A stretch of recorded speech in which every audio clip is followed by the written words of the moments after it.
안녕하세요. 경기도에 살고 있는 30대 여성입니다. 벌써 올해도 마무리가 되어가고 있네요. 여러분은 어떤 한 해 보내셨나요? 저는 참 다사다난한 날들을 보냈습니다. 사실 올해 중 제가 가장 잘한 일이 다름 아닌 이혼이라서 조금 멋쩍기도 합니다.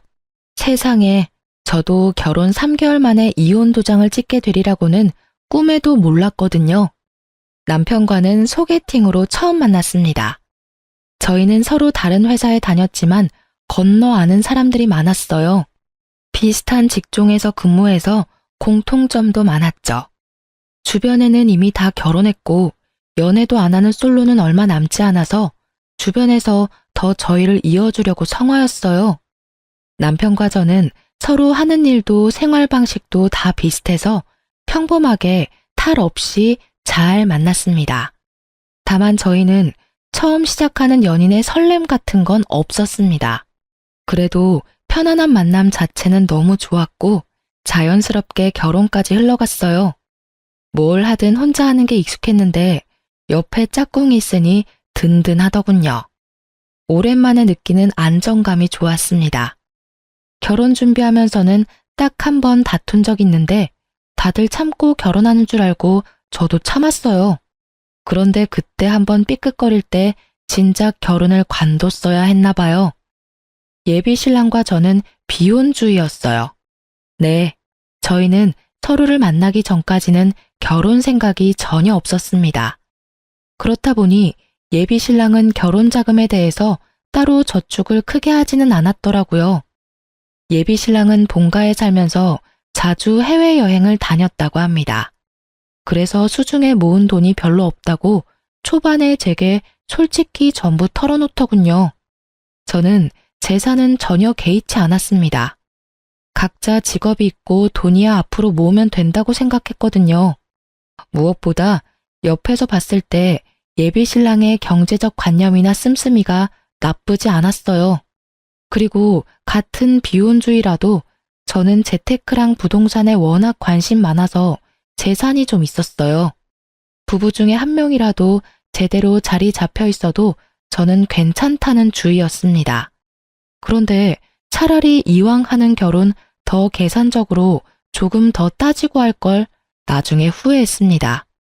자기야, 만약 우리가 결혼한다면 아주 작은 원룸에서 시작해야 할지 몰라. 저번에 말했다시피 나 모은 돈이 많지 않거든. 원룸? 괜찮아. 신혼집은 내가 할 테니까 걱정하지 말고 혼수를 당신 쪽에서 해줘. 집을 자기가 마련한다고? 무슨 돈으로? 자기 저번에 대출도 있다고 하지 않았었나? 신혼집은 어떻게 마련하게? 그리고 아무리 그래도 집은 남자가 해야지. 좀 좁긴 하겠지만 내가 잘 구해볼게. 아니야. 시대가 어느 시대인데. 집 구하는 남자 여자 할 게 뭐가 있어. 그냥 집은 내가 하게 해줘. 나 지금 살고 있는 집 전세라서 돈 묶여 있잖아. 그걸로 우리 신혼집 마련하면 돼. 아, 그렇네. 와, 진짜 다행이다. 자기 덕분에 우리 신혼집은 해결이네. 응, 전부 솔직하게 말해줘서 고마워. 아, 나도 처음에는 모양 빠져서 돈 없다고 말하기 좀 부끄러웠어. 그런데 자기가 먼저 나한테 대출 있다고 솔직하게 오픈하는 모습 보고 나도 용기 낸 거야. 우리 둘 앞으로 열심히 일해서 갚아나가자. 그래, 말이라도 고마워. 그렇게 예비 신랑은 솔직했고 돈 앞에서 제게 자존심을 부리진 않았어요. 그런데 사람이 좀 선택적으로 솔직하더라고요. 그놈은 정작 중요한 문제를 제게 사실대로 말하지 않았었습니다. 부모님이 이혼하고부터는 할머니 손에서 쭉 자란 저는 아예 부모와 연을 끊고 사는 고아였습니다. 할머니도 돌아가셔서 제게는 이렇다 할 친정 식구가 없었거든요. 하지만 예비 시댁에서는 그런 걸로는 문제 삼지는 않더군요. 오히려 그땐 잘 컸다고 제게 칭찬했어요. 상진이한테 들었다. 신혼집은 새애기 너가 해온다고? 네, 아버님, 제가 신혼집 해오고 이 사람이 혼수 마련하기로 했어요. 상진이 넌 아무리 그래도 그렇지. 여자한테 집을 해오게 만들면 어떡해? 자네 녀석이 모양 빠지게. 여보, 좋은 날 또 왜 그래요? 효정아, 너희 시아버지가 벌써부터 며느리를 얼마나 생각하는지 몰라. 글쎄, 집은 본인이 해주겠다고 이렇게나 성활한다. 어머님, 아버님, 저희 좋게 봐주세요. 결혼은 최대한 저의 능력으로 하고 싶어서요. 보셨죠, 아버지? 제가 그렇게 하자고 한 게 아니라 효정이가 그러겠다고 한 거예요. 효정이 정말 마음이 넓고 착하거든요. 그러게, 할머님께서 우리 며느리 참 예쁘고 바르게 잘 키워주셨구나. 살아계셨으면 감사 인사라도 드리는 건데. 그러고 보니 효정이가 마음이 참 쓸쓸하겠구나. 말씀만이라도 감사해요. 참 요즘 보기 드문 참한 며느리감이야. 세아가, 내 아들이 아직은 가진 게 별로 없지만 이제 결혼하면 마음 잡고 살 테니 걱정하지 마라. 너 고생시키며 살 놈은 절대 아니야. 그런데 말이야, 제사 이야기는 우리 상진이한테 들었지? 네? 아, 제사요? 1년에 서너 번 있다고 들었어요. 아니, 서너 번이라니? 어머, 서너 번은 무슨. 상진이 너 효정이한테 지금까지 말 안 했어?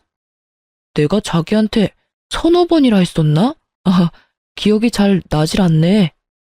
며느라기 잘 들어라. 난 다른 거 필요 없다. 우리 집은 1년에 자그마치 제사가 10번이야. 네가 이제부터 시어머니 옆에 붙어서 그것만 잘 배우고 도우면 된다. 그럼 더 바랄 것도 없어. 1년에 10번이요? 그는 분명 제게 제사가 서너 번 있다고 말했었는데 알고 보니 10번이 넘더군요. 서너 번은 어떻게 잘 넘길 수 있다지만요. 맞벌이 하면서 10번씩이나 제사에 제가 참여해야 한다는 사실에 처음엔 머리가 어질했습니다. 당신 왜 제일 중요한 말을 숨겼어? 내가 뭘? 제사 말이야. 1년에 10번은 넘게 하는데 10번 정도는 꼭 내가 도와줘야 한다잖아. 숨기다니 정확하게 말 못해준 것 뿐이지. 숨긴 건 아니야. 그리고 며느리로서 시댁 제사 참여하는 건 당연한 거지. 뭐? 이렇게 중요한 건 나한테 미리 말해줬어야지. 미리 말해줬으면 뭐 결혼 안 한다고 프로포즈 거절이라도 하게. 뭐? 지금 그런 말이 아니잖아. 제사 지내는 거 미디어에서 별일인 양 떠들어대는데 사실 진짜 별거 아니야. 다 같이 준비하는데 힘들 게 뭐 있어? 자기 좀 의외다. 거짓말은 못하는 사람인 줄 알았는데 모든 부분에서 솔직한 건 아니구나. 뭐? 너 은근히 기분 나쁘게 얘기한다. 너야말로 섭섭하게 왜 자꾸 나를 나쁜 사람인 것처럼 말해. 제사가 그렇게 하기 싫어? 설마 너 신혼집 네가 해온다고 제사도 못하겠다 이런 마인드인 거니? 여기서 신혼집 이야기가 왜 나와? 아, 그렇잖아. 신혼집 내가 있어도 네가 이런 식으로 나한테 갑질했을까? 자격지심인 건지 갑질이라는 표현을 쓰면서까지 예비 신랑이 매우 씩씩거리더군요. 여러분이 보기에도 집 해오는 조건으로 제가 갑질하는 걸로 보이시나요? 방귀 낀 놈이 성낸다고 저는 너무 어이가 없었습니다. 분명 자기 집 제사 서너 번이고 서로 바깥일하니 신경도 안 써도 된다고 말한 건 본인이었거든요. 갑질이라니 무슨 말도 안 되는 소릴. 당신이 나보고 제사는 신경도 쓰지 말라며. 집을 내가 해오는 걸 떠나서 솔직히 말해서 제사 매번은 못 도와드려. 내가 집을 안 해왔어도 내 입장은 똑같아. 우리 각자 얼마나 힘들게 일하는지는 당신이 제일 투명하게 잘 알잖아. 직장 생활하면서 1년 제사 다 챙기기 어려워. 그러니까 당신이 어머님 아버님께 미리 내 입장 제대로 말씀드려. 난 지금 제사도 제사지만 당신이 당연하다는 식으로 구는 게 제일 이해 안 가고 기분 나빠. 처음부터 서너 번이라고 속이지나 말던가.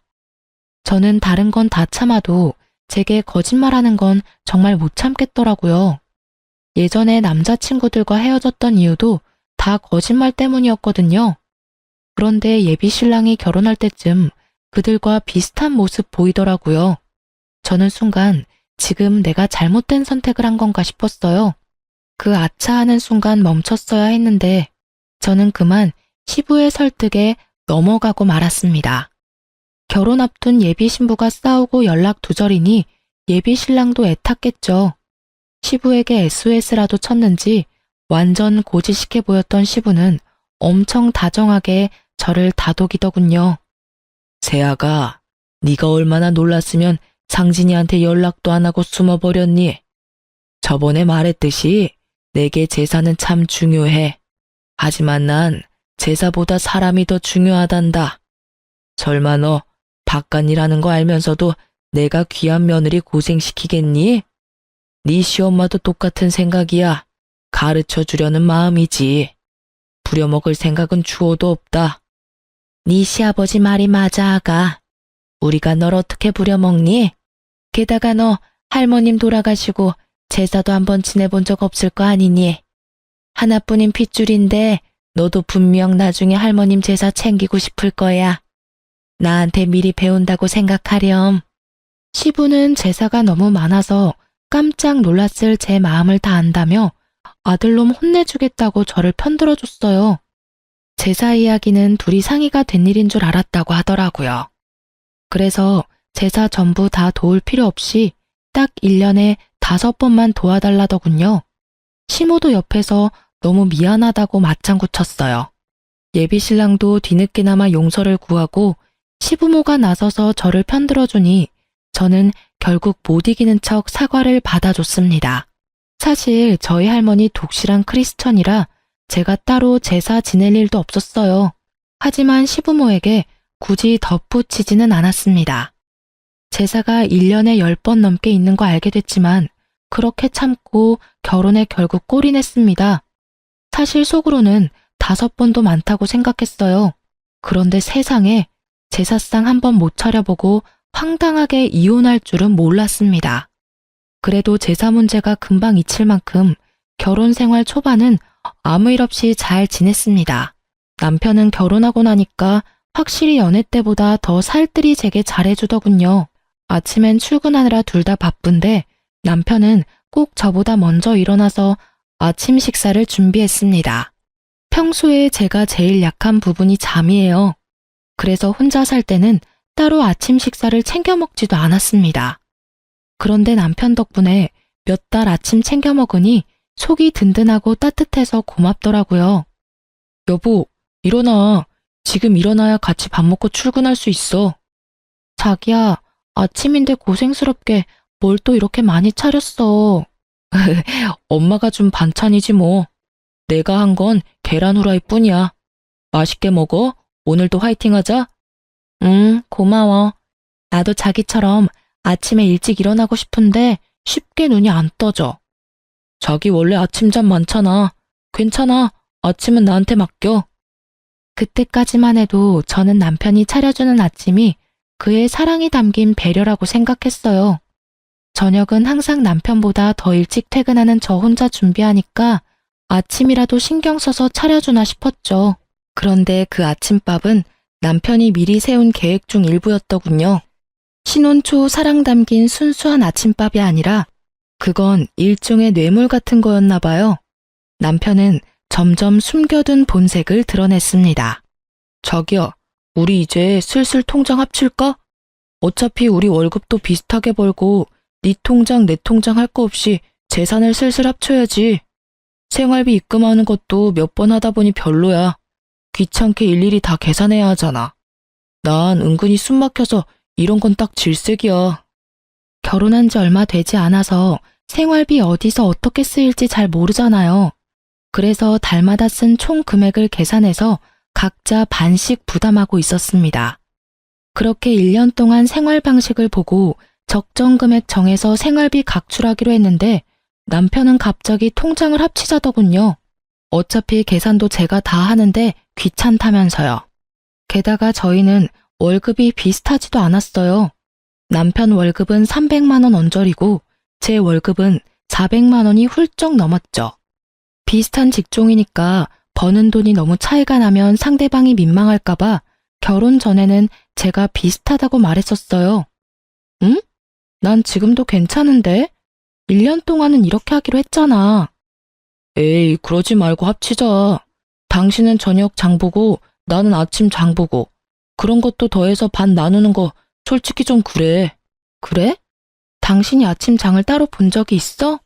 거의 냉장고에 내가 봐둔 재료 쓰는 줄 알았는데. 그런데 난 결혼했다고 바로 통장 합치는 건 싫어. 합치더라도 몇 년 있다가 합치는 게 낫지 않아?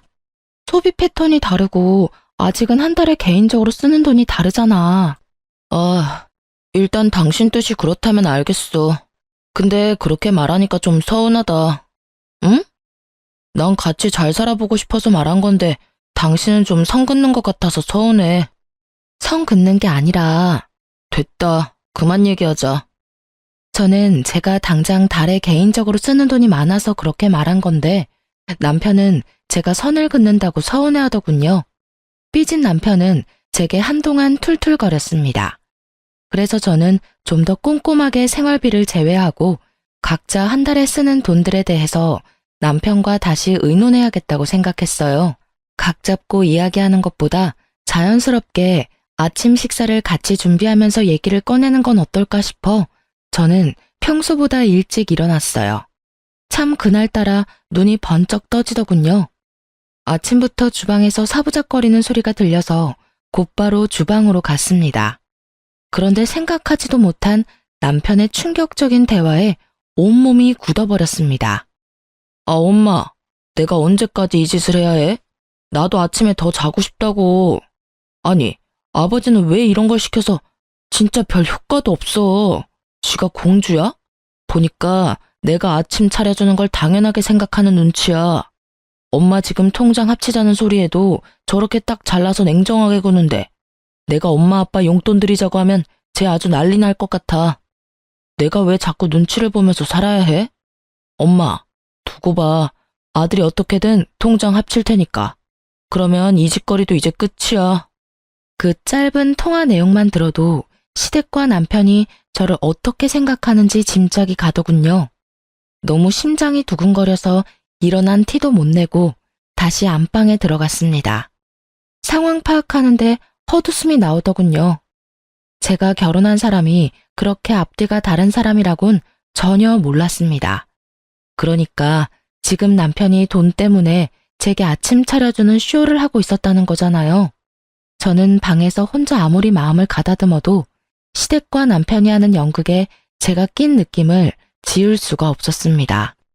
조금 시간이 흐르자 남편은 평소처럼 다정하게 깨우러 들어오더군요. 여보, 이제 일어나야지. 같이 아침 먹자. 내가 여보 좋아하는 프렌치 토스트 준비했어요. 식탁에 앉으니 그 많은 아침 식사가 그런 의도로 준비된 거였다는 걸 다시 곱씹게 되더군요. 내가 요 며칠 퉁명스럽게 해서 미안해. 난 잘 살아보려고 말 꺼낸 거였는데 당신이 딱 잘라 거절하니까 좀 서운하더라. 화해의 의미로 내가 준비한 거니까 많이 먹어. 안 먹고 뭐해? 미안한데 나 속이 좀 메스꺼워서. 어? 힘들게 준비했는데. 그러지 말고 한 입만 먹어봐. 빈속이라 메스꺼운 걸 수도 있잖아. 미안, 도저히 못 먹겠어. 아이씨, 준비한 성의가 있는데 그래도 먹는 신용이라도 좀 할 수 있잖아. 아씨? 지금 내가 속이 안 좋다는데 당신은 억지로라도 이걸 먹이고 싶어? 먼저 괜찮냐고 물어보는 게 먼저 아니야? 아, 깜짝이야. 왜 갑자기 소리를 질러? 서운해서 그랬지. 괜찮아? 뭐 어제 먹은 저녁이 체한 건가? 뭐 말만 하면 서운하대. 아침은 됐고 그럼 통장 이야기나 다시 하자. 통장? 뭐야, 당신 내 말대로 해주게? 저는 통장 이야기에 너무 티나게 화색이 도는 남편 놈을 보고 속이 뒤집어졌습니다. 일단은 내색을 하지 않고 물었죠. 당신 정확히 달에 통장에 찍히는 금액이 얼마야? 서로 그것부터 정확히 하자. 자, 이것 봐. 난 투명하게 공개할 수 있어. 남편 실수령에게 찍힌 통장 내역을 보니 정확히 300만 원이 조금 안 되더군요. 저는 헛웃음을 지으며 제 월급을 공개했어요. 그때는 통장을 합치려는 생각보다 남편이 어떻게 나오는지 보려고 한 거였죠. 뭐야? 세금 떼고도 400만 원이 훨씬 넘네? 월급이 나랑 100만 원 넘게 차이 나잖아. 내가 훨씬 더 많이 버네. 언제는 비슷하게 번다며. 당신 몰랐는데 진짜 좀 치사하다. 훨씬 많이 벌면서 왜 지금까지 숨겼어? 생활비 반반씩 하는 게 맞아? 더 많이 버는 사람이 더 내야지. 가만 보니 당신 논리 참 웃긴다. 집도 내가 해왔는데 생활비도 내가 더 내라? 또 집 이야기야? 나도 혼수 마련해 왔잖아. 생각해보니까 내가 집 해왔으니까 큰 소리 쳐도 내가 더 치는 게 맞지 않나? 오늘 진짜 왜 이래? 몸이 많이 안 좋아? 그냥 이 얘긴 다음에 하자. 왜? 지금 이야기 마무리해. 이렇게 화를 내고 소리를 지르는데 내가 이야기를 어떻게 꺼내?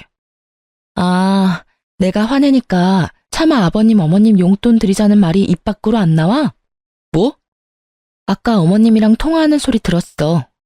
왜 엿듣고 그래? 네네. 내 집에서 당신 통화 엿들어 미안하네요. 그러지 말고 솔직하게 말해봐.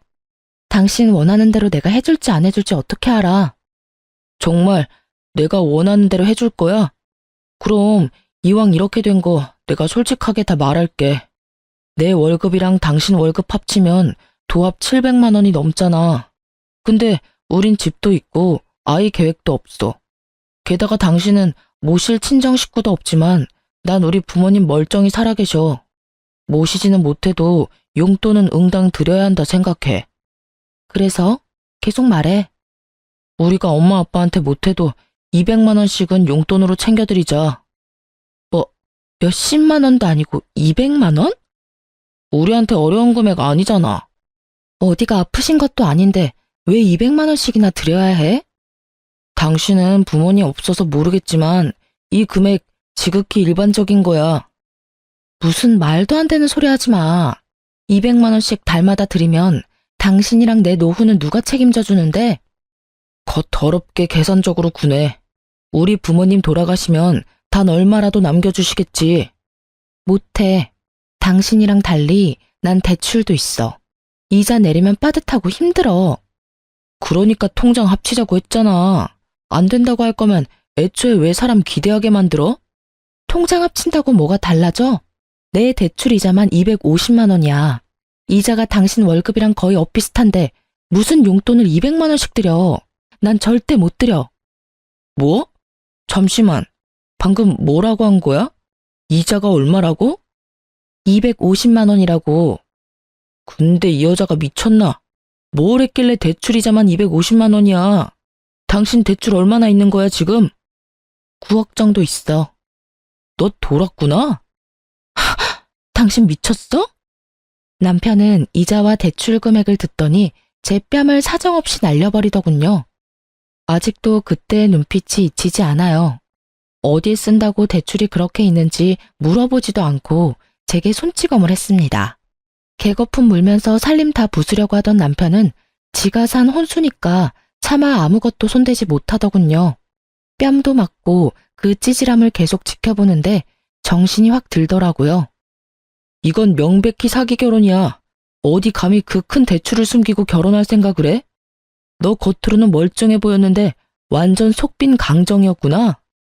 그 나이까지 결혼 못한 이유가 따로 있었어. 우리 부모님 너 고아인데도 결혼 허락해줬어. 근데 이렇게 뒤통수를 쳐? 너야말로 지금 대출 받은 이유도 정확히 모르면서 사람 뺨을 쳐? 이 정신 나간 여자야.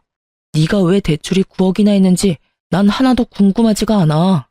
그동안 내가 해먹인 아침이 아깝다. 진짜 양심도 없지. 언제까지 속이려 했어? 넌 겨우 뺨 한 대 맞은 걸로 고맙게 생각해. 생각 같아서는 확, 아휴, 됐어. 어차피 이혼할 건데 뭘 더 말해. 제가 정말 어이가 없고 억울했던 건요. 저는 사치하거나 투자를 잘못해서 9억이나 빚진 게 아니었어요. 5년 전에 무리해서 땅을 사기는 했지만 건물을 지어 올려서 현재 공시지가로 계산하면 30억이 넘거든요. 건물 소유한 거 소문나봤자 좋을 거 없다는 걸 알아서 주변 지인도 전혀 몰라요. 결혼해서도 건물 이야기는 될 수 있으면 말하지 않았죠. 저는 결혼했다고 해서 나 건물 있어 하고 바로 밝힐 필요는 없다고 생각했거든요. 대출은 당연히 마이너스니까 밝혀야 한다고 생각했고요. 지금 생각해보니 정말 잘한 선택이었어요. 이렇게 구린 놈인 줄 몰랐으니까요.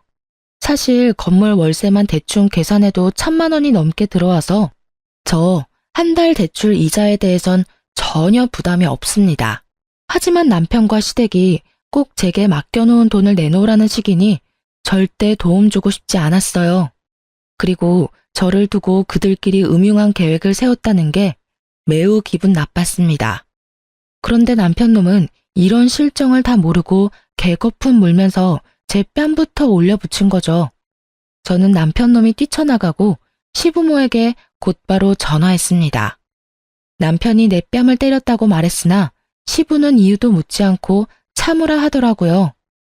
아버님, 저 그이한테 뺨 맞았어요. 저희 아무래도 이혼할 것 같습니다. 뭐? 내 아들이 너한테 손찌검했다고? 아, 뭐 그럴 만한 이유가 있었겠지. 근데 뺨 한 번 맞은 게 뭐 대수냐? 내가 살아있는 한 내 아들 이혼남 되는 거 난 죽어도 못 본다. 아가, 네가 한 번만 참아라. 남자들 손버릇은 안 사람이 행동을 어떻게 하냐에 따라서 달라진다. 그동안 내 아들이 너 아침 해먹이고 살뜰히 챙긴 걸로 난 알고 있는데 갑자기 뺨 때렸으면 이유는 너한테 있겠지. 네? 정말 너무하시네요. 뺨 맞은 이유가 저한테 있는지 아버님이 어떻게 아세요? 그리고 아무리 잘못했더라도 폭력 쓰는 게 맞는 일인가요? 일단 내가 상진이랑 이야기 나눠볼 테니 며느리 너는 그냥 조용히 있어라. 세상 천지 핏줄 없는 네가 옆에 남편이라도 있어야지. 이건 내 아들을 위한 일이기도 하지만 다 너를 위한 일이기도 하다. 그러니 매정하다 생각하지 마라. 끊는다. 그래도 며느리라고 다정하게 대해준 시부를 조금은 믿었습니다. 하지만 그 아들의 그 아버지라고 둘 다 어리석기는 하더라고요. 시부는 자기 아들 이혼남 만들 수는 없다면서 제게 역정을 냈습니다. 역시 팔은 안으로 굽는다는 걸 그 기회로 제대로 알게 됐습니다. 시부모와 남편 자기들끼리 가족이고 저는 그들에게 이방인이었을 뿐이었죠. 그렇게 집 나간 남편놈은 하루 만에 제게 이혼 서류를 내밀더라고요. 소송으로 가면 번잡하니까 합의 이혼으로 마무리 지어. 도장 찍어. 합의 이혼? 그래, 바라던 바네. 순순히 이혼해준다니까 더 놀랍다. 너 9억 대출 있는 거 설마 이혼하고 나서 나한테 조금이라도 책임 넘기려는 건 아니지? 뭐? 혹시나 해서 이혼한 친구놈한테 내가 물어봤어. 잘못하면 내가 네 빚까지 갚아야 할 수도 있다더라. 그러니까 네 재산 한 푼도 나한테 넘어오지 않도록 재산 분할 포기각 썼어. 내가 이런 것도 안 알아봤을까봐? 남편놈은 자기 복 자기가 찬 줄도 모르고 제게 각서까지 쓰게 하더군요. 하마터면 저도 놓칠 뻔한 부분이었는데 오히려 정말 고마웠습니다. 하나는 알고 열은 모르니 남편의 그 멍청함에 많이 웃기는 했어요. 일반적으로 대출도 재산이 꽤 있는 사람이 받는 거잖아요. 제가 그만큼의 대출을 어떻게 받았고 또 어디에 썼는지 끝까지 물어보지 않더라고요. 그래, 너 잘났다. 근데 너 나랑 이혼하면 나중에 후회할걸? 후회는 무슨? 너 지금 우리 아빠 믿고 그러는 거냐? 내 걱정하지 마. 아버지 너 대출 9억이나 있는 거 알고 완전 개거품 무셨어. 여기까지 같이 온다는 거 내가 겨우겨우 말려서 너 오늘 목숨 건진 거라고. 이제 진짜 끝이니까 구질구질하게 붙잡지 마라. 깔끔하게 합의 이혼하면 돼. 그래? 근데 깔끔하지 않은데? 뭐? 저는 깔끔하게 이혼해주려고 냉장고에서 대파 한 단을 꺼내 그놈 뺨을 두들겨 팼습니다. 어이, 이게 무슨 짓이야? 너도 그때 야무지게 내 뺨 날렸잖아. 나도 깔끔하게 이혼하려면 내가 받은 건 돌려줘야지. 왜? 합의 이혼 말고 그냥 소송으로 가고 싶어? 어휴, 내가 똥이 무서워서 피하냐? 됐다. 더러워서 피하고 말지. 그 대화를 끝으로 저는 한 달여 만에 그 머저리랑 이혼했습니다. 그놈이 원하는 대로 각서도 써줬어요. 서로가 원하는 이혼이었기에 이혼 조정 기간도 무리 없이 끝났고 이혼은 확정됐습니다. 결혼하기까지는 정말 시간 걸리던데 이혼은 마음먹으니 엄청 쉽더라고요. 드디어 등본에 전 남편 이름이 삭제되어 저는 혼자 파티를 열었답니다. 다행히 이혼 과정 중에 전 시부모랑도 제가 마주할 일은 없었습니다. 혹시라도 제가 금전적으로 들러붙을까봐 이혼까지 연락 한 통 없었던 것 같아요. 오히려 감사했죠. 그 사람들이 저한테 들러붙을까봐 저도 조마조마했거든요. 저는 바로 신혼집은 세놓고 제 건물 근처 오피스텔로 이사했습니다. 주말에는 왔다 갔다 하며 건물 한번 보고 항상 1층 분식집에서 점심을 간단히 해결했어요. 그런데 진짜 세상에 소름 돋게도 이혼하고 일주일 뒤 제 건물에서 시부랑 딱 마주쳤습니다. 저도 그렇게 마주칠 거라고는 상상도 못했어요. 제가 기존 건물 청소 용역 업체의 계약이 다 끝나서 고심해서 새로운 업체를 구했거든요. 첫날이라 업체 사람들이랑 얼굴도 틀 겸 분식집에서 먼저 밥을 먹고 있었어요. 그런데 하필 그 청소업체에 시부가 속해 있었어요. 김밥 하나 입에 넣자마자 청소하는 시부랑 눈이 딱 마주쳤습니다. 저는 굳이 마주하고 싶지 않아서 못 본 척 고개를 돌렸어요. 모자를 쓰고 있어서 못 알아볼 줄 알았는데 저의 전 시부는 기어코 분식집 안까지 들어와서 저에게 다짜고짜 따지더라고요. 사장님, 앞으로 여기 이 여자한테는 음식 팔지 마쇼. 음식이 아까워. 이 여자가 어떤 여자인 줄 알아요? 내 아들 이혼남 만든 아주 못된 물건이야. 대출 있는 것도 속이고 내 아들이랑 우리 집 말아먹으려고 한 거지라고. 거지를 식당에 들이면 되나? 어이구, 영혼까지 끌어서 대출받아서 도대체 어디에다가 썼냐? 순순히 집해온다고 했을 때 내가 의심했어야 하는데. 밥 먹고 있는 거 안 보여요, 아저씨? 뭐? 아저씨? 아, 할아버지인가?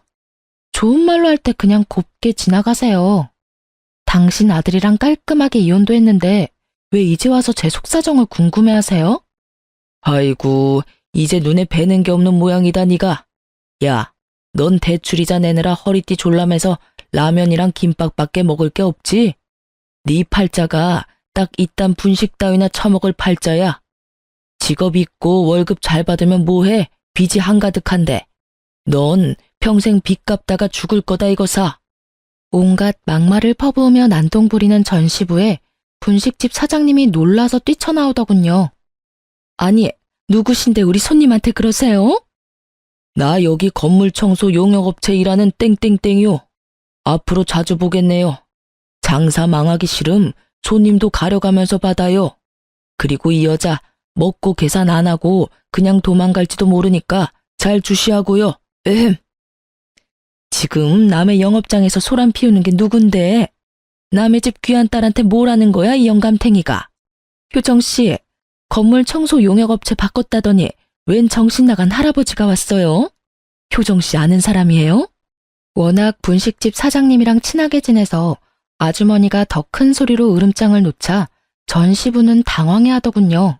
참나, 아줌마가 이 여자 엄마라도 돼요? 엄마 딸 관계는 아니지만 이분이 보기 드문 착한 건물주네요.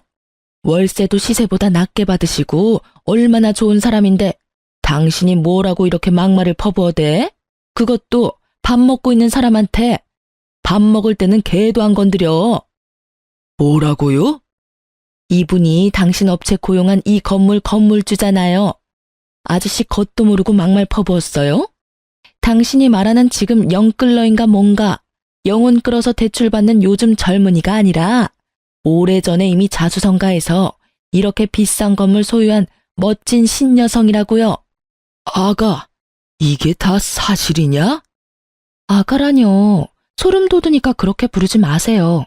그럼 뭐 대출 9억이 은행에 찾아가서 해달라고 하면 그냥 쉽게 빌려주는 줄 알았어요? 하긴 그쪽이 그만한 재산도 없으니 대출 1,000만 원이라도 쉽게 받을 수 있었겠어요? 그런 상황이 없으니 알 리가 있나? 그러니까 당신 아들 포함해서 온 집안이 경제적으로 무지하지. 너 왜 우리한테 건물 있는 거 숨겼냐? 세상에 이런 게 어딨냐? 감히 건물 있는 거 숨기고 재산 한 푼 안 주고 이혼을 해? 네가 건물 있는 거 알았으면 우리 아들이 너랑 이혼할 필요도 없었지. 그럼 내가 여기서 이러고 건물 청소나 하러 다닐 필요도 없고. 하여튼 부전자전이라더니 반응 똑같은 거 웃겨 죽겠네요. 아저씨, 결혼 전에 취득한 재산에는 분할 대상이 아니에요. 그리고 아들이나 아빠나 왜 생판 남의 재산을 탐내냐고요. 심지어 지금은 이혼해서 아주 남이에요. 내가 이건 그냥 두고 못 보지. 네 건물이 우리 아들 건물이나 다름없지. 혼인 사실이 명백히 있는데 이건 사기야. 재산 조사 다시 들어가야 해. 허허, 뻔뻔하기도 하셔라.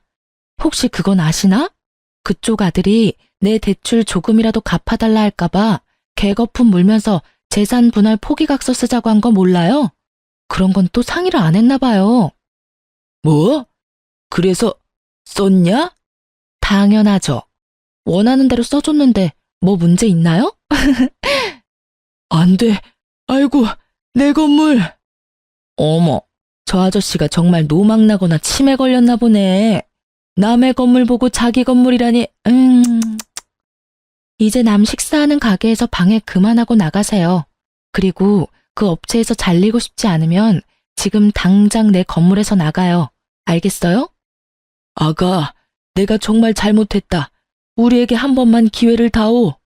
잠깐이지만 우리 네 식구 한 가족이었잖아. 보아라고 막말할 땐 언제고, 아가? 진짜 끝까지 소름 돋게 하네. 먼저 나 버린 건 그쪽들 아닌가요? 버려놓고 무슨 가족이래? 너 그렇게 살면 벌 받아. 내가 왜 벌을 받아요? 좋은 게 좋은 거라고 가진 게 많으면 세상에 베풀면서 살아야지. 아, 내가 내 돈을 어떻게 하든 그쪽이 뭔 상관이야. 당신네한테 줄 돈 한 푼도 없으니까 꺼지세요.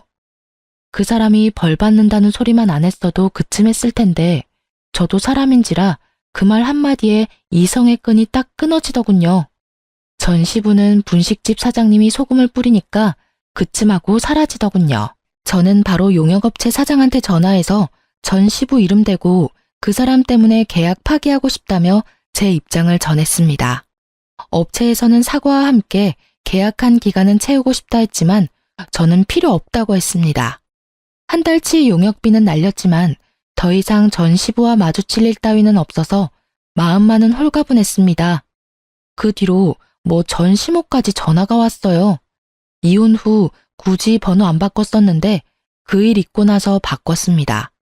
저를 붙잡고 애원하고 뭐 비슷했죠. 효정아, 난 정말 너희가 이혼하는 게 싫었단다. 하지만 내가 무슨 힘이 있었겠니? 그저 아들과 남편이 하라는 대로 잠자코 있었지. 하지만 내 아들 아직도 여전히 너 많이 그리워해. 후회도 하고 있고 반성도 하고 있단다. 그러니까요, 아줌마. 저는 돌아갈 일 없고 우리는 모두 이제 남남이고 제발 전화 좀 그만하세요. 그렇게 이혼 안 했어도 난 이혼했을 거거든요. 내가 왜 시부모한테 200만 원씩 용돈을 줘요? 아니, 그건 말이다. 아들한테 효도 바라시고 남한테 효도 바라지 마세요. 끊습니다. 제가 해결해야 할 문제는 물론 그것뿐만 아니었죠. 전 남편 놈이랑 저랑 겹치는 지인이 많다고 했었잖아요. 이혼하고 한참 동안 저 빚쟁이라고 주변에 소문을 엄청 더럽게 냈더라고요. 다들 쉬쉬했는데 결국 제 귀에 들어왔어요. 그 덕에 저는 어쩔 수 없이 주변 사람들한테 건물주라는 걸 오픈했습니다. 다들 그럼 그렇지 하고 저를 두둔했고 전 남편이 한심하고 어리석었다 욕하더군요. 전 남편도 제가 건물주라는 걸 시부모와 주변 사람들에게 뒤늦게 전해 듣고 술 먹고 저를 한번 붙잡으러 오긴 했습니다. 여보, 법적으로 남이지만 아직도 여전히 당신은 나한테 여보야. 내가 얼마나 널 아끼고 사랑해줬니? 근데 넌 왜 그렇게 쉽게 져버려? 내가 아무것도 모르고 이혼하자면 당신이 말려주지 그랬어. 내가 너무 애송이었어. 대출도 자산이라는 거 몰랐어. 효정아, 나 한 번만 봐주라, 응? 엄마 아버지 다 버리고 오라 하면 그렇게 할게. 난 당신만 있으면 돼. 미친 소리하고 앉아있네. 야, 꼴에 자존심 있어서 맨정신으로는 못 매달리겠지? 술 냄새 풀풀 풍기면서 바짓가랑이 붙잡고 늘어지면 내가 받아줄 거라 생각했어? 이건 또 누구 머리에서 나온 생각이니? 너희 엄마? 아니면 아빠? 너희 가족 이런 계획 잘 짜잖아. 아, 소름 돋아. 이혼해줘서 다시 한번 정말 고맙다. 비꼬지 말고 내 진심 좀 알아주라. 진심? 그럼 내가 마지막으로 기회 줘볼게. 너 9억 있어? 내 대출 네가 다 갚아주면 네 진심 생각은 해볼게. 뭐? 내가 9억이 어딨어. 당장 9천만 원도 없는데. 그러니까 이 거지야. 그 나이 먹고 땡전 한 푼 없는 너랑 결혼해줬으면 감사합니다 했어야지. 먼저 내 뺨 올려붙인 게 누군데. 그리고 너 내가 모를 줄 알았어? 사람들한테 내 이미지 바닥으로 추락시켜놓고 이렇게 매달리는 거 양심 안 찔려? 추악하다 정말. 추잡스러워 정말. 그게 할 말 없지? 너 한 번만 더 나 찾아오면 너희 집이랑 너 더 더럽게 동네방네 소문내줄 테니까 그렇게 하라. 얼굴 들고 살고 싶으면 똑바로 살라고. 전 남편은 제 바짓가랑이를 잡고 늘어지다가 제가 악에 바친 모습을 보고 놀라서 도망가더군요. 저도 더 독하게 굴어야 더 이상 제게 들러붙지 않는다는 걸 깨달았어요. 그리고 곧바로 접근금지 신청도 했습니다. 혹시 몰라서 전 남편이 제 재산을 노리고 스토킹한다고 경찰에 신고도 당연히 했습니다. 그렇게 다 조치를 취하자 더 이상 그놈과 그 식구들은 제 앞에 모습을 나타내지 않았어요. 그렇게 겨우 질긴 인연 끊어냈습니다. 주변에 안 좋게 났던 제 소문들도 잠잠해지고 역으로 전 남편의 평판이 안 좋아지더군요. 다 자업자득이라 생각합니다. 시부는 그 청소 용역업체에서 바로 잘렸다고 합니다. 남한테 눈물 나게 했으니 본인도 피눈물 흘리셔야죠. 여러분, 만약 제게 그렇다 할 가족이 있었으면 그 인간들이 제게 함부로 안 했을까요? 만일 제가 대출이 없었다면, 그리고 건물이 있다는 걸 미리 알게 되었다면 생활비 200만 원이 아니라 저의 건물 월세를 자기들 달라고 할 게 분명해 보였어요. 전 시부모는 애 안 낳아도 상관없다더니 본인들 부양하기를 바랬던 거예요. 전 남편 역시 대리 효도를 바랬고요. 지금 생각해보니 잘못된 결혼 빠르게 이혼할 수 있었던 것도 다 하늘에서 저희 할머니가 도와주신 게 아닌가 싶습니다. 저는 겉으로는 아무렇지 않은 척하고 센 척했지만 이혼의 아픔은 꽤 길었습니다.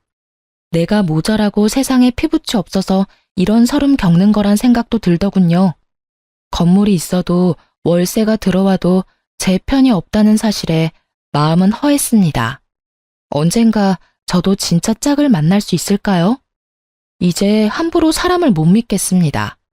물론 세상에 이런 사람들만 존재하지 않는다는 거 잘 알고 있어요.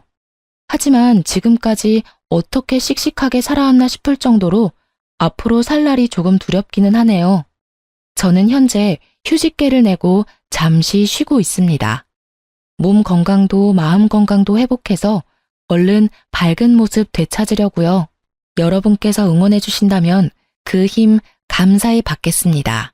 그럼 지금까지 제 긴 사연 함께 들어주셔서 정말 감사합니다.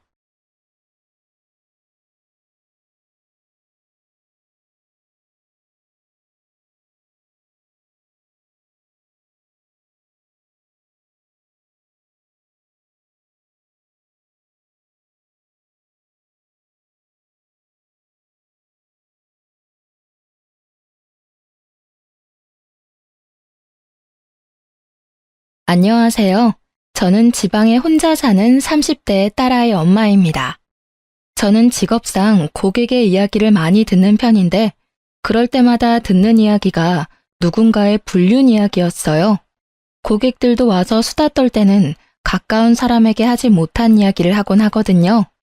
그럴 때마다 나와는 다른 세상의 일이라며 남 일 듣듯 했는데 이번에 제가 그런 일을 당하고 보니 정말 모든 사람에게 일어날 법한 흔한 일이구나 싶었어요. 그리고 그 사람들이 그런 이야기를 누군가에게 하고 싶어 하는 마음이 이해되더라고요.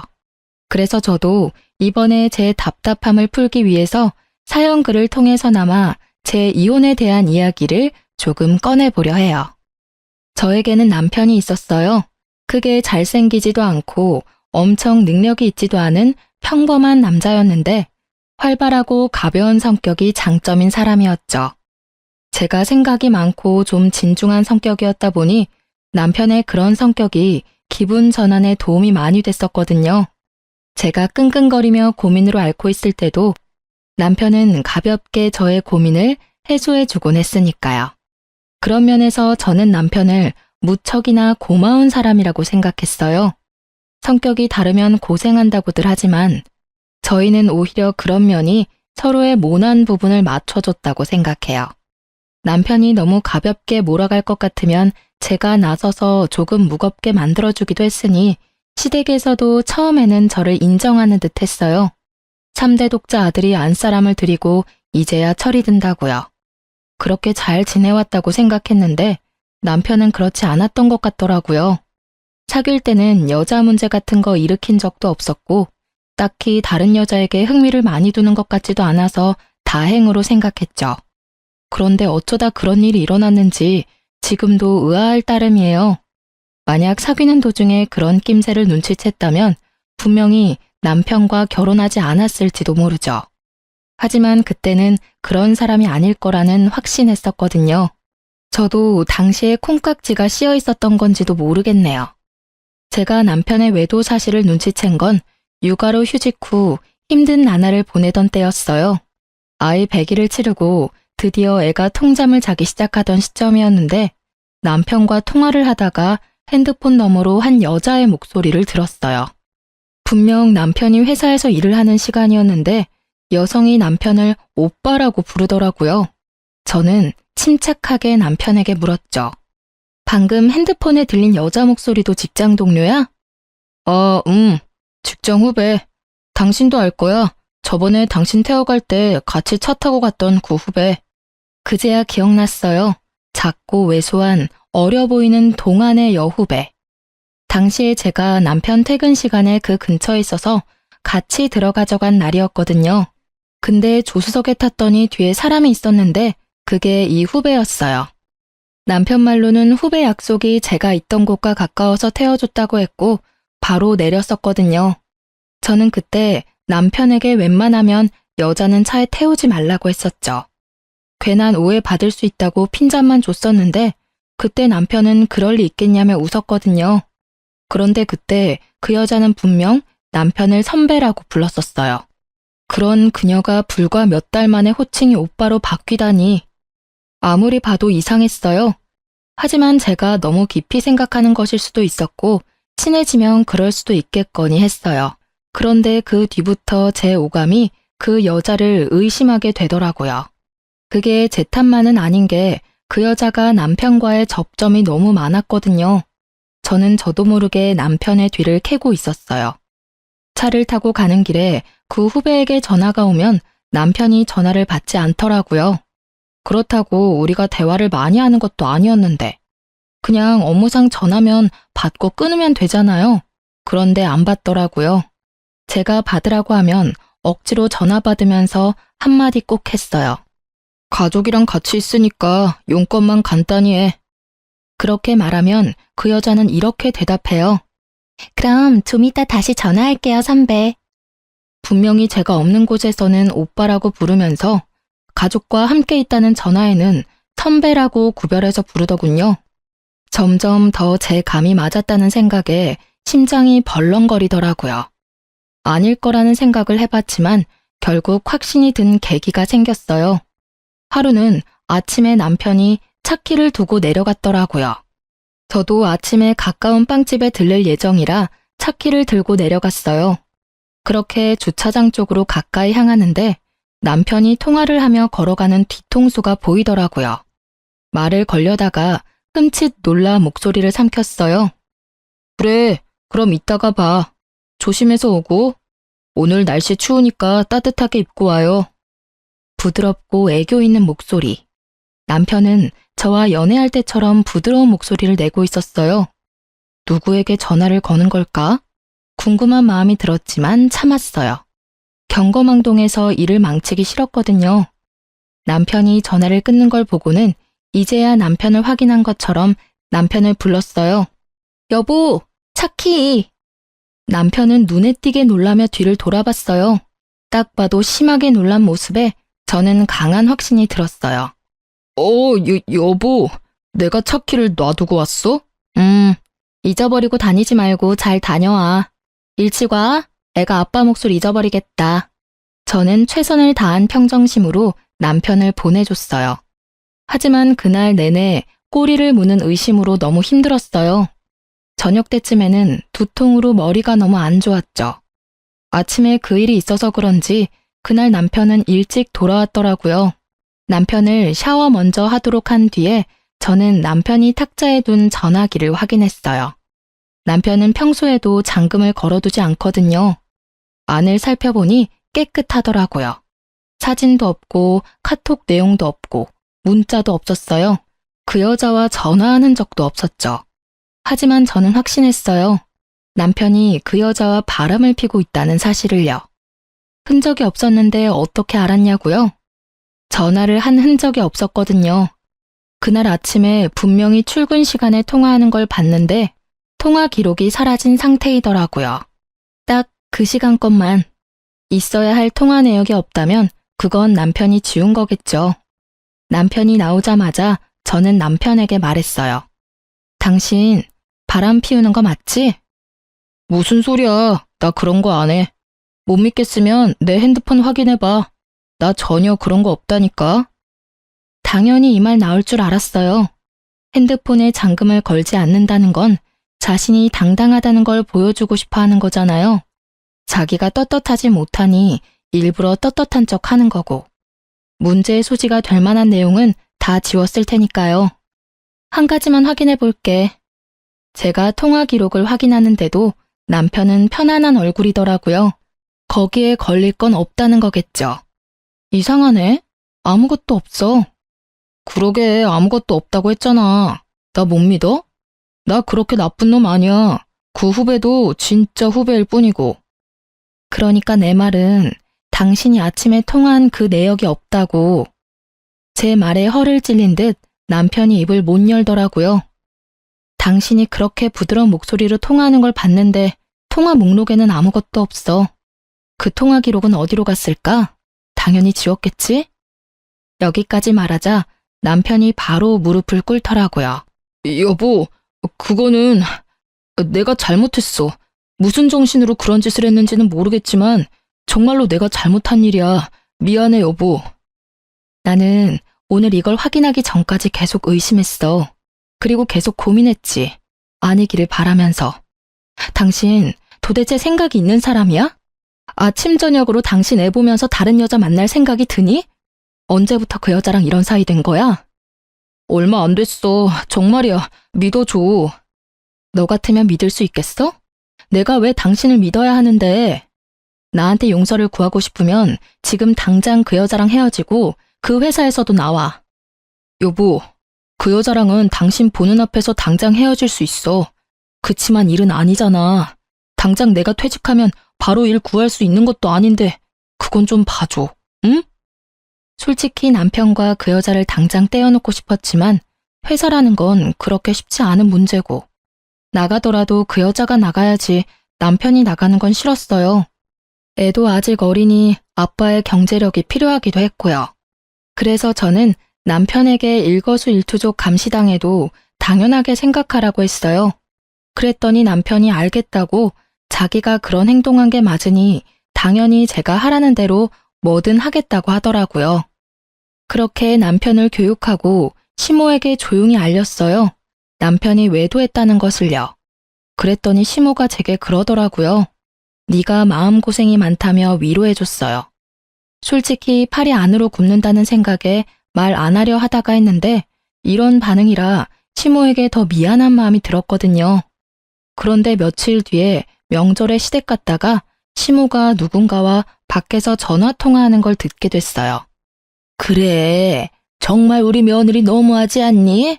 우리 아들이 바람 피운 게 모두 아들 탓만은 아니잖아. 그러게 애 낳고도 좀 꾸미고 살고 남편한테 살갑게 대했으면 우리 아들이 바람을 피웠겠냐고. 정말 내가 며느리한테 그 이야기 듣는데 화가 나 죽는 줄 알았어. 그렇다고 바람난 게 자랑은 아니니 위로하긴 했지만 나중에 생각하니까 더 화나는 거 있지?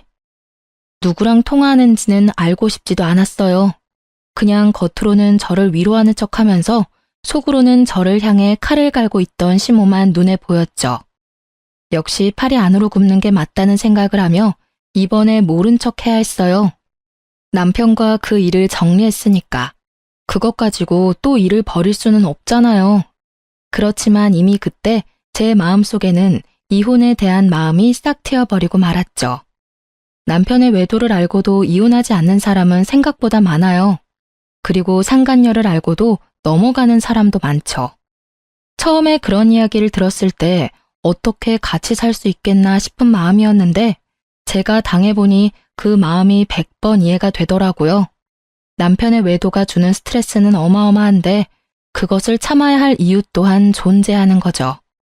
아이가 아빠 없이 살 미래가 걱정되고 혼자 경제활동하며 육아하는 것도 걱정되고 이혼이라는 낙인이 찍히면 하자 있는 인간처럼 보일까봐 걱정되고 부모님이 아시면 얼마나 실망하실지 걱정되는 마음, 그리고 마지막은 내가 이혼해주면 자기들끼리 잘 살겠지 하는 그런 짜증도 있었고요. 저도 그런 생각에서 벗어날 수 없는 인간인지라 남편을 용서해주기로 하고서도 너무 힘든 날을 보냈어요. 그렇게 상처가 어떻게든 수습되어 갈 무렵에 저는 마지막 쐐기가 될 사건을 맞닥뜨리게 됐어요. 그날은 직장으로 복귀하기 전날이었어요. 제게 남은 하루의 휴직일. 일주일 전부터 아이를 어린이집에 보내는 연습을 하다가 처음으로 제 근무 시간에 맞춰 아이를 맡긴 날이었죠. 이제 막 14개월이 된 아이를 맡기는 게 마음은 아팠지만 복귀하려면 어쩔 수 없는 결정이었고 생각보다 또래 애들이 많은 곳이라 안심하며 내일 직장에 갈 준비를 하는 중이었어요. 그런데 시모에게 전화가 왔더라고요.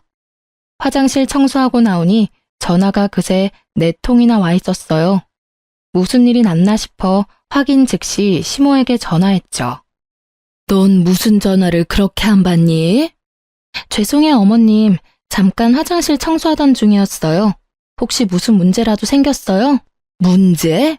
네 남편이 지금 사고가 크게 나서 병원에서 수술하느냐 마느냐 하고 있는데 너는 집에서 팔자 좋게 쉬고 있니? 아니, 연락이 얼마나 안 됐으면 병원에 한번 와보지도 않아. 아주 긴급하게 수술 들어간다고 난리가 났던데. 저는 깜짝 놀라 들고 있던 핸드폰을 떨어뜨릴 뻔했어요. 그게 무슨 말씀이세요? 사고라뇨. 그 사람이 사고를 당했다고요? 남편이 어쩌다 사고가 났는지 물어볼 겨를도 없이 시모가 병원 이름을 대더니 그곳으로 오라고 하더라고요. 그리 멀지 않은 병원이었고 너무 경황이 없어 바로 가방만 챙겨서 병원으로 향했어요. 가는 동안 남편이 많이 다쳤나 싶은 생각에 겁을 내다가 문득 그런 생각이 들었어요. 그날은 평일 대낮이었고 점심시간도 아닌 오후 시간이었어요. 남편의 회사라면 지금 한창 컴퓨터 앞에서 일을 하고 있어야 할 시간인데 어쩌다가 차 사고가 났을까 하는 생각이요. 외근하는 직업도 아니었고 아침부터 저녁까지 회사 밖으로 움직이는 일이라곤 점심 식사 때가 다인데 점점 머릿속에서 상상만 커지던 그때 병원에 도착해서 시모에게 전화를 걸었죠. 그리고 얼마 뒤 병원 앞으로 나오는 시모의 표정이 완전히 일그러져 있더군요. 저를 향한 화를 그대로 표출하고 있었어요. 넌 도대체 집구석에서 뭘 하고 있길래 연락도 안 받아? 우리 귀한 3대 독자 아들 수술하러 들어갔어. 오른쪽 어깨부터 손목까지 아주 뼈가 박살이 나서 수술로 고정해야 한다더라. 너 대신 수술 동의서에 내가 사인까지 다 했어. 이런 일은 네가 해야 하는 일 아니니? 아들 아파서 가슴 철렁 내려하는 것도 무서워 죽겠는데 내가 수술 동의서까지 사인을 해야 하냐고. 면목이 없던 제가 고개를 숙이던 그때 불현듯 머릿속에 시모에게 받은 부재중 통화가 떠올랐어요. 부재중 통화는 총 4통, 시모가 건 게 다였죠. 그런데 수술 동의서를 써야 한다면 당연히 아내인 저한테 연락을 했어야 하지 않나요? 저는 시모에게 물어봤죠. 어머님은 병원에서 연락받고 오신 거예요? 아들이 직접 전화 왔어. 네가 연락 안 받는다고 나더러 와달라더라. 도대체가 전화기는 왜 무음으로 해놓는 거야? 그러니까 전화를 못 받고 나한테 연락이 오지. 이상했어요. 남편에게 온 부재중 통화는 없었거든요.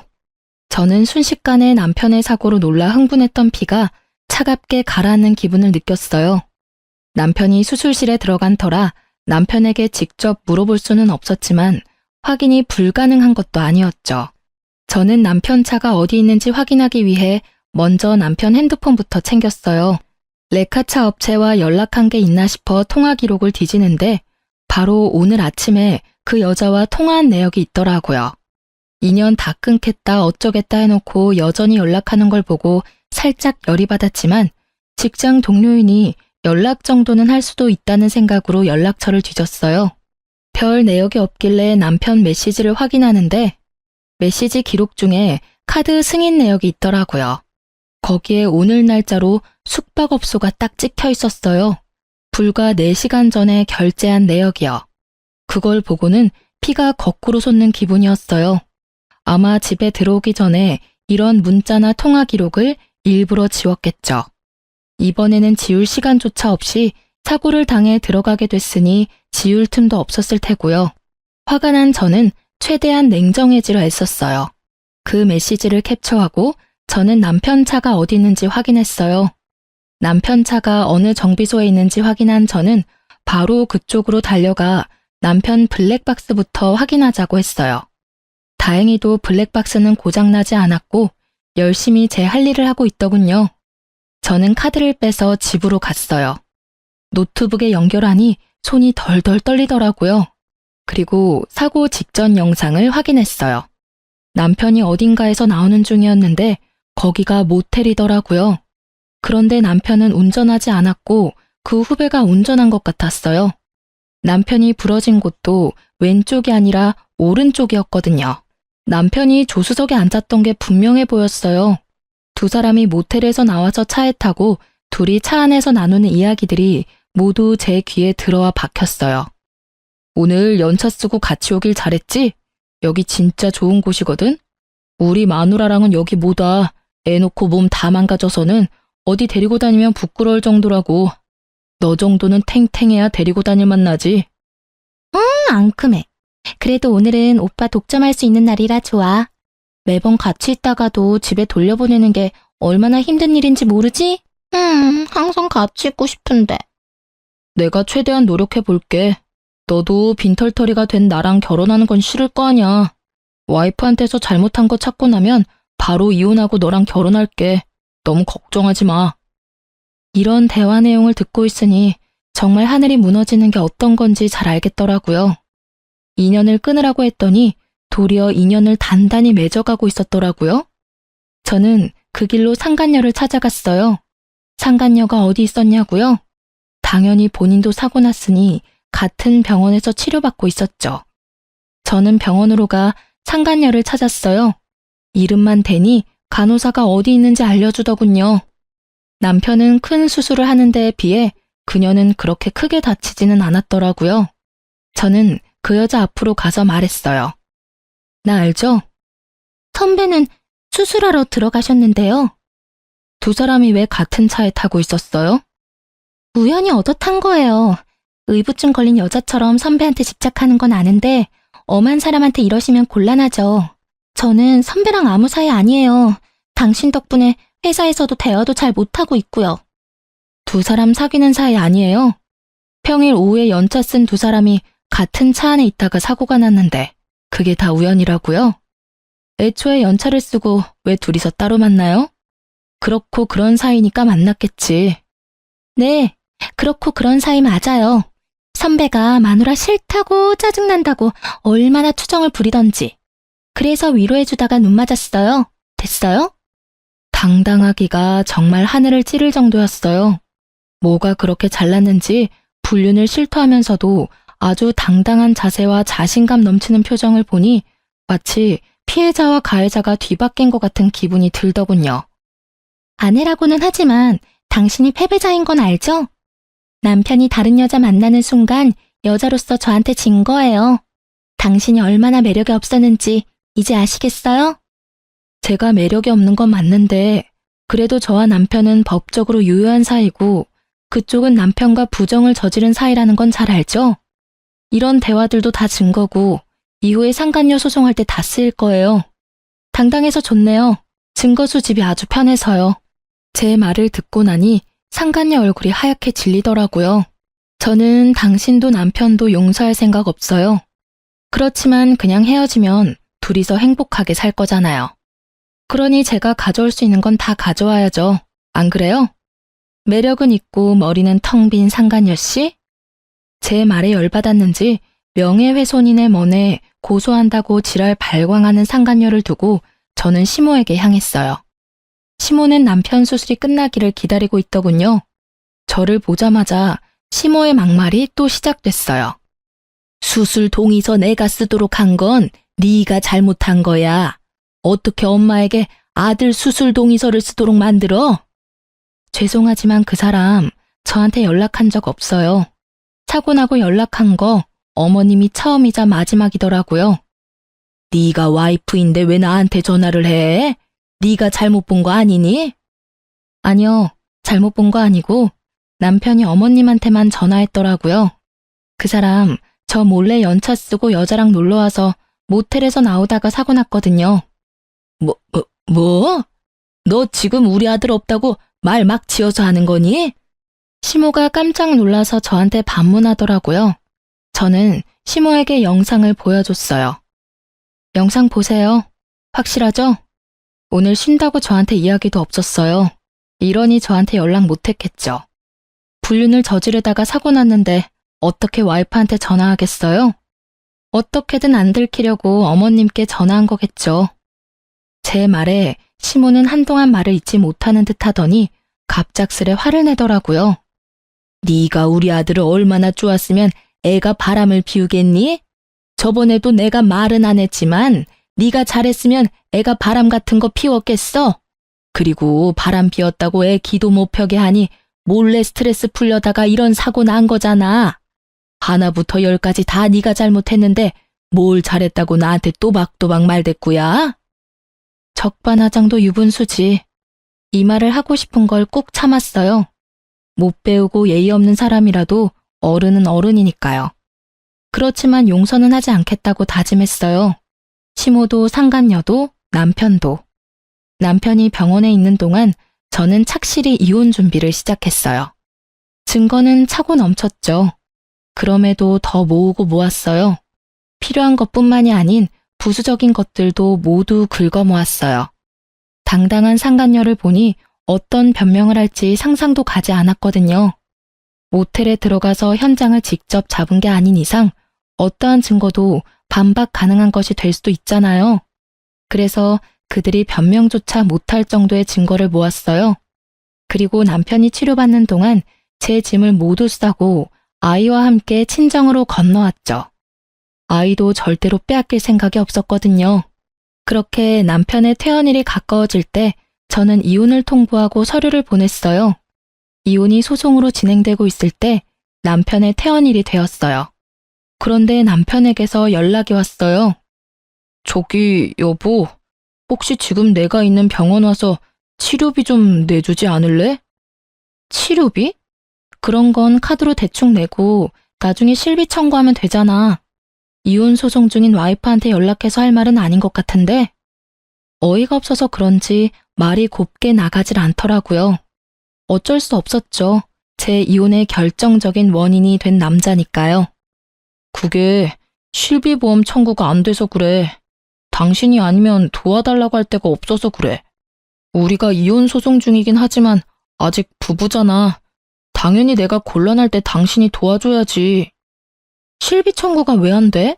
당신이 들어놓은 실비면 충분할 텐데. 사실은 실비보험 얼마 전에 해약했어. 뭐? 실비보험을 해약했다고? 뭐 때문에? 해약하면 해약금 나오는데 그게 좀 필요해서. 그걸 어디에 썼는데? 그 이야기에 남편이 입을 꾹 닫더라고요. 말을 안 해주더라고요. 그런데 아시죠? 말을 안 하면 안 하는 대로 그게 자백이 된다는 거. 너 설마 그 보험 해약금 상간녀한테 다 썼어? 그 여자한테 썼다고 하면 좀 그렇고 얼마 전 주말에 제주도 놀러 갔을 때 썼어. 아니, 그 정도면 보험 해약 안 하고 네 돈으로 써도 되잖아. 그건 그렇지. 근데 그러면 당신한테 들키잖아. 카드 결제 내역이나 통장 내역은 그대로 남는데 돈이 비면 이상하게 생각할 거 아니야. 그래서 보험 해약하고 나중에 따로 들려고 생각했었지. 그러다가 여태껏 못 들었고. 웃음밖에 안 나오더라고요. 들키기 싫어서 보험까지 해약하고 해약금으로 여자랑 놀러 가다니. 이런 기발한 발상은 어떻게 할 수 있는지 궁금하기까지 했죠. 저는 남편에게 말했어요. 아주 잘하는 짓이다. 잘했어. 이혼 소송 중인 와이프한테 바람 피워서 미안하다 사과는 못할 망정 전화해서 치료비나 대달라고 찌질하게 굴어? 보험 해약한 건 당신이니까 당신이 알아서 병원비 마련해. 아니면 그 돈 다 쓴 상간녀한테 도와달라고 하든지. 당신도 참 뻔뻔하네. 나랑 이혼 절차 밟고 있으면서도 나한테 돈을 받고 싶어? 내가 돈을 줄 거라고 생각했다는 게 참 웃기지도 않고. 나 당신한테 이제 어떤 것도 뺏기고 싶지 않은 사람이야. 그게 10원짜리 한 장이라도. 너하고 그 상간녀한테는 절대 뺏기기 싫거든? 병원비 대주는 걸 왜 뺏긴다고 하는 건데? 솔직히 바람 피운 게 아무리 잘못이라고 해도 내가 이렇게 아파서 죽을 것 같은데 와이프가 돼서 병문안 한 번을 안 오고 병원비도 내달라는 게 아니라 빌려달라는 거라고. 빌려주든 어쩌든 난 안 줄 거야. 너 내가 정리하라고 한 여자랑 바람 피우다가 그렇게 된 거지? 그게 내 탓이야? 네 탓이지. 그 여자랑 만나지 않았으면 네가 그런 장소에서 사고를 당했을까? 전혀 아니지. 그 시간이었으면 일을 하고 있었겠지. 그리고 병문안? 내가 가면 좋겠어? 좋은 소리 안 나올 거 뻔한데. 네가 원하면 가서 욕이나 시원하게 한 판 해주고 올까? 어? 대답해봐. 진짜 사람 많은 데서 환자복 입고 욕 미어 터지게 받아먹게 해줘?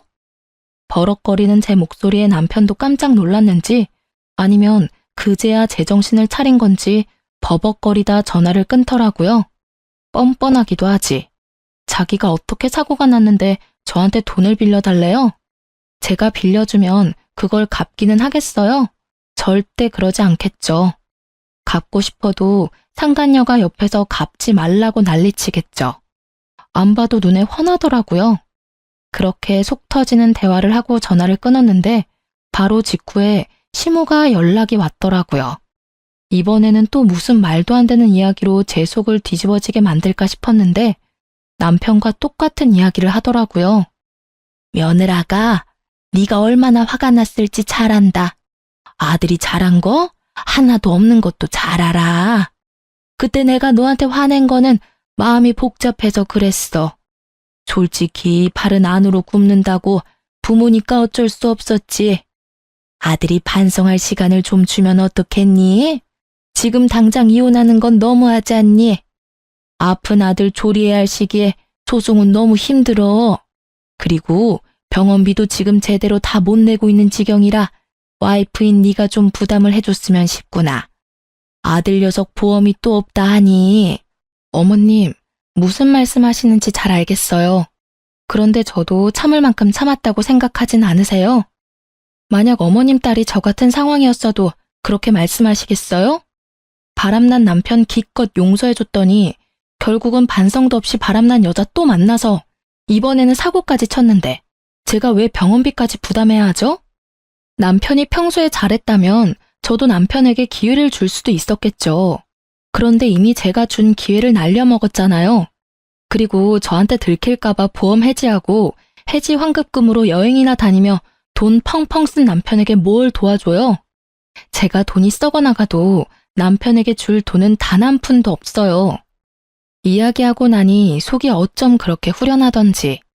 시모는 거의 악에 바친 듯 소리를 질러대는 제게 기가 막힌 것 같더군요. 하지만 이 상황에 아쉬운 건 시댁이거든요. 솔직히 시댁도 경제적으로 넉넉한 편이 아니었으니까 남편의 수술비와 치료비를 모두 감당하기에는 버거울 수밖에 없었어요. 그리고 남편이 해약한 보험은 한 개가 아니었거든요. 남편 이름으로 된 보험 총 4개를 다 해약했더라고요. 그중에는 교통사고 특약 들어있던 것도 있었는데 그것도 몽땅 못 받게 되는 거였거든요. 그 와중에 병원비가 몇 배 깨졌으니 지금 생각해도 참 한심한 짓이네요. 여자는 만나고 싶고 나한테 들키기는 싫고 결국은 보험 해지했다가 병원비 고스란히 다 내게 생겼으니 하늘이 천벌을 내린 게 아니면 뭐겠어요? 그래, 네가 화난 거는 나도 잘 안다. 하지만 너희는 소송 중이지만 부부야. 부부는 서로 도와줘야 하고 나는 네가 그렇게 나쁜 애는 아니라고 믿는단다. 아들 한 번만 도와주거라. 아들도 반성하고 있고 2번 다시 그 여자 안 만난대. 그때도 제가 하겠다는 대로 뭐든지 한다고 했어요. 어머님은 그 여자가 새로 사귄 여자라고 생각하시는 것 같은데 그 여자 저번에 저한테 들킨 그 여자예요. 2번 다시 안 만난대요. 기지도 않네요.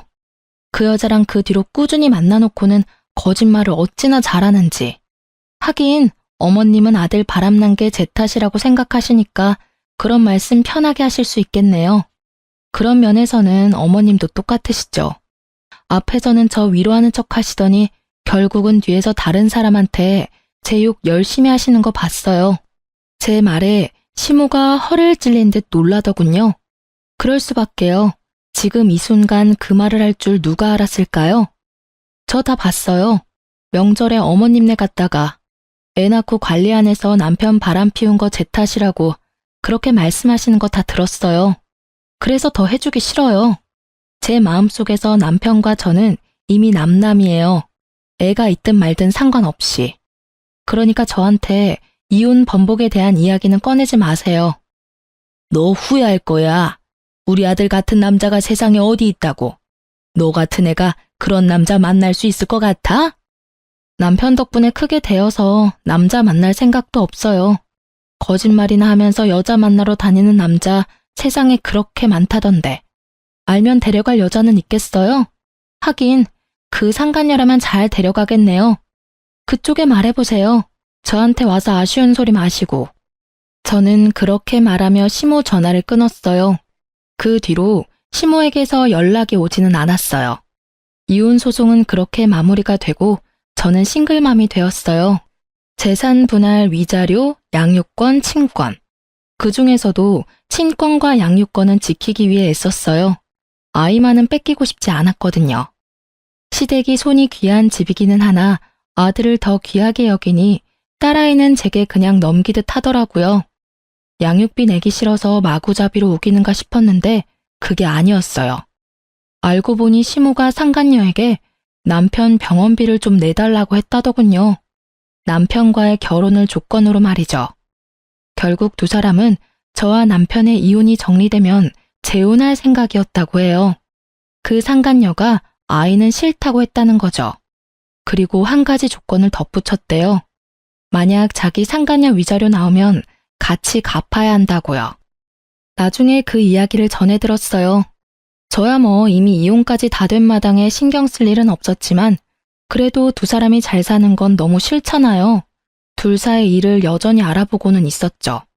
그나저나 참 얍삽하다고 해야 하나? 잔머리가 잘 돌아간다고 해야 하나? 그 여자도 진짜 대단하긴 하더라고요.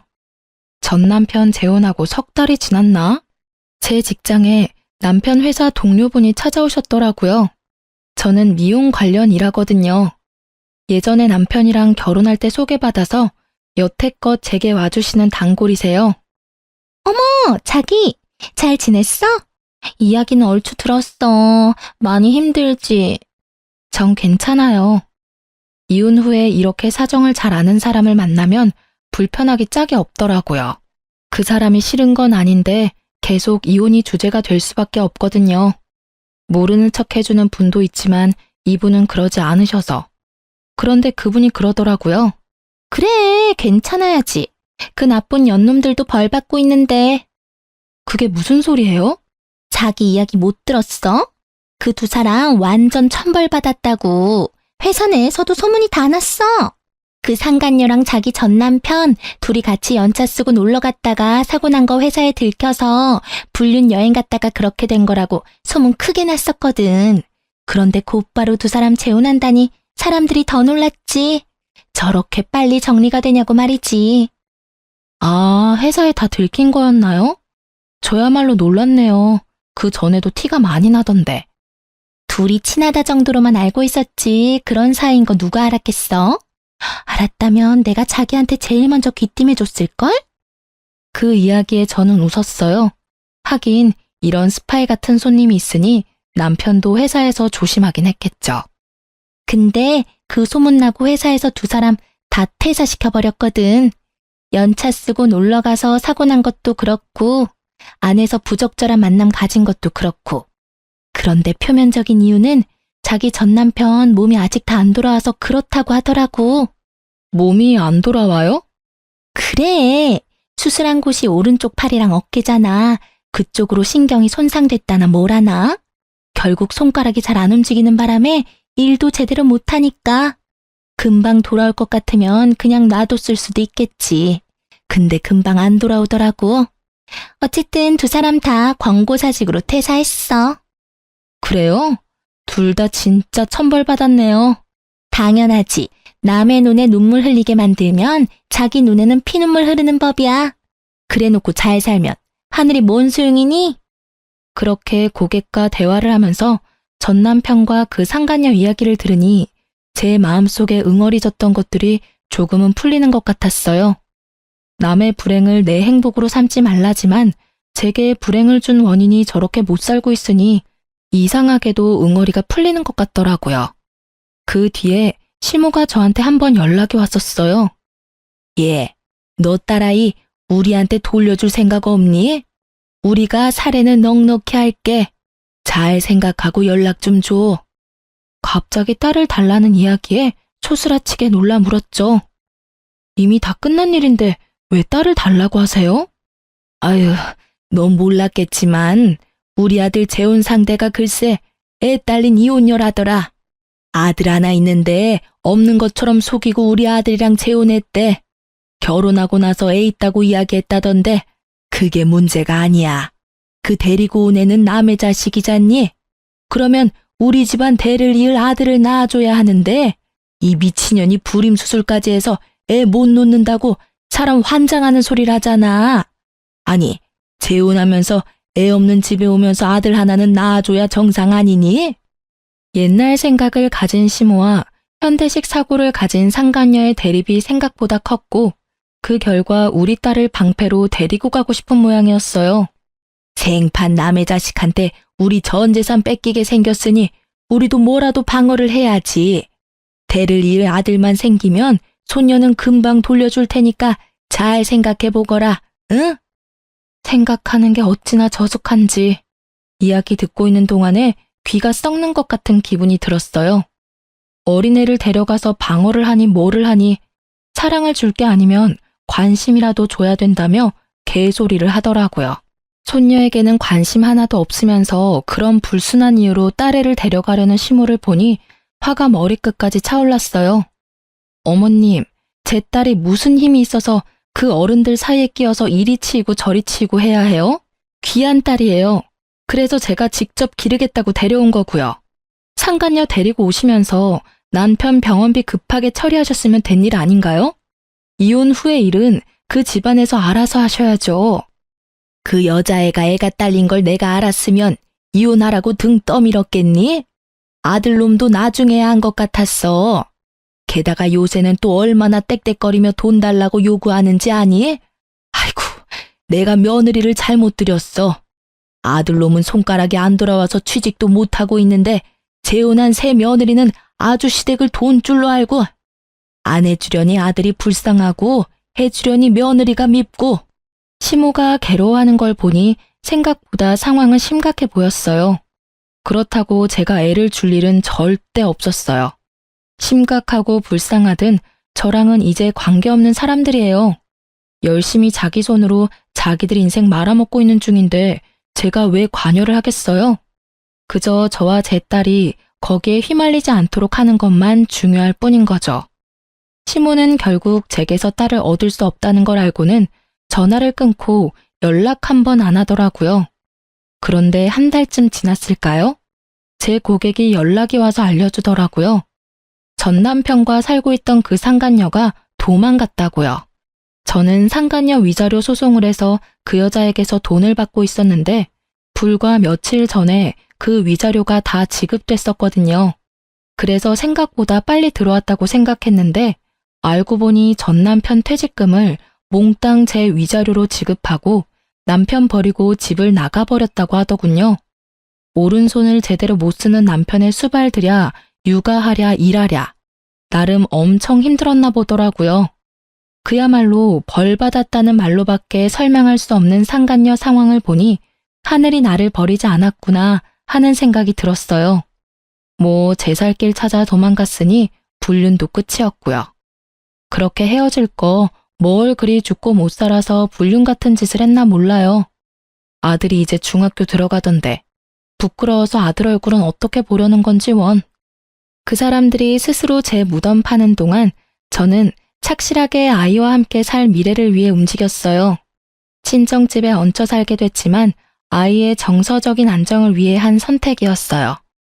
부모님은 젊지는 않지만 사랑을 주실 수 있고 저는 경제활동을 할 수 있는 젊음이 있으니까요. 살다 보면 이렇게 속 뒤집어질 만한 일도 가끔 일어나나 봐요. 이혼을 하면서 이런 어이없는 일들을 당하고 나니 앞으로 어떤 힘든 일이 와도 견딜 수 있는 경험이 된 것 같아서 그것 하나만은 다행이라 생각해요. 이혼 전 이혼을 해야 하나 말아야 하나 고민하시는 분들 생각보다 많이 계셔요. 저도 마찬가지였어요. 제가 정신적인 스트레스에 강한 타입이었다면 참고 살았을 거예요. 그렇지만 전 그런 사람이 못 되거든요. 이렇게 이혼을 해서라도 일단 제 마음이 편안해져야만 조금이라도 더 만족하며 살 수 있는 사람이었거든요. 글을 쓰다 보니 그때의 기억이 새록새록 떠오르네요. 힘든 일도 시간이 지나면 다 극복하게 되어 있어요.